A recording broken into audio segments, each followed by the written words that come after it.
Ask yourself this: what evidence do I have that supports or disproves this story I'm telling myself? How would I act if this story wasn't true? Ooh, that's a powerful one. Hello and welcome to Stories and Lessons. My name is Amy Ebert and I'm your host for today's podcast. Welcome back to this series, All Things Storytelling. Today we're diving into something big, the stories we tell ourselves.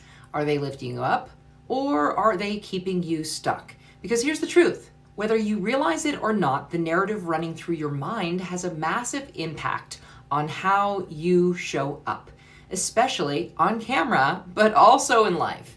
Now, before we get into the action steps, I want you to take a moment and think about a story you've been telling yourself lately. Maybe it's something like, I'm not ready, or who am I to put myself out there? Or maybe it's even subtler, like feeling that you need to always be perfect, or that one mistake will ruin everything. We all have those stories, but the question is, are they empowering you or are they holding you back? I've been fortunate to work with some of the most confident, successful people, and guess what? Even they struggle at times with the stories they tell themselves. It's not about whether you have these stories, it's about whether you can recognize them and flip the script. By the end of today's episode, I'm going to show you exactly how to identify those disempowering stories and replace them with the ones that fuel your confidence and success. And here's the thing. This gears you up for the fun and insightful quiz that I'm putting together as we speak. It's going to reveal what your on-camera personality says about you, and believe me, the results are eye-opening. Stick around till the end of this episode for more details. Sound good? Now, let's get into it. The first action step today is to catch the narrative. We can't change something we aren't aware of, right? Not consciously anyway. The stories we tell ourselves are often running in our subconscious mind on autopilot, so the first step is awareness. For the next 24 hours, all right, I got an assignment for you. I want you to really pay attention to the thoughts that pop up in your mind, especially when you're feeling stressed or uncertain. Ask yourself, what story am I telling myself right now? Is this thought empowering or is it shrinking me? Write them down. Yes, I mean it. Physically seeing these stories on paper, writing these out, has a way of making them real so you can start to challenge them. Here's something critical you need to understand about the stories we cling to, which brings me to step 2, challenge the story. Once you've caught the narrative, ask yourself, is this story even true? And another great question to ask yourself, actually, I learned this one from an acting coach of mine, is this thought mine or someone else's? That question alone sometimes is enough to dissolve the negative thought right then and there. We often take these internal narratives as fact when really they're just interpretations or landed there somehow in some other way societally. Or they landed there somehow in some other way that we just picked up in the air somewhere. Here's a quick example. A client of mine, let's call her Sarah, protecting the innocent, used to tell herself the story that her voice wasn't as important as those big gurus up on the top of the mountain, leading her to shy away from putting her expertise on camera. She felt like stepping into the spotlight meant she was being too much, or that people would think she was full of herself. She'd even avoid video calls because she thought people would judge her appearance, her voice, and a litany of other things. But here's the kicker.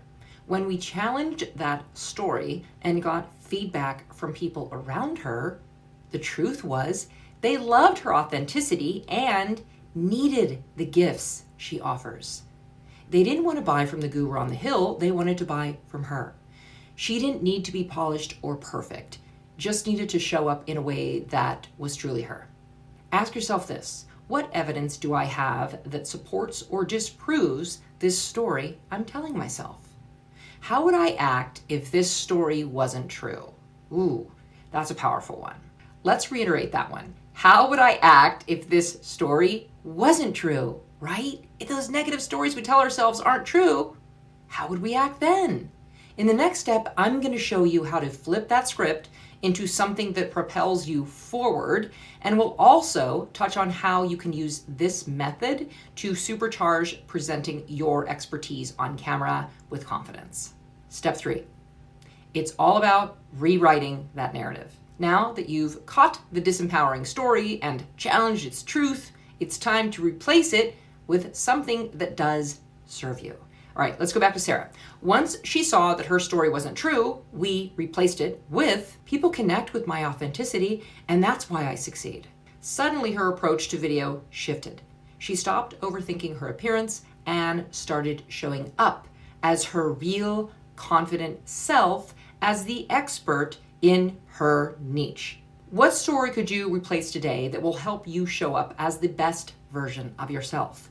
Whether it's on camera, at work, or in your personal life, the new story should align with the person you want to become, not the person you think you have to be or should be. No shitting on ourselves.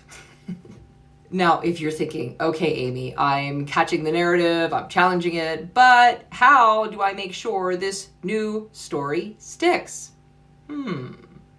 That's exactly what I'll be sharing with you in next week's episode. There's a simple yet powerful technique to embed these new narratives into your daily routine. So make sure to tune in.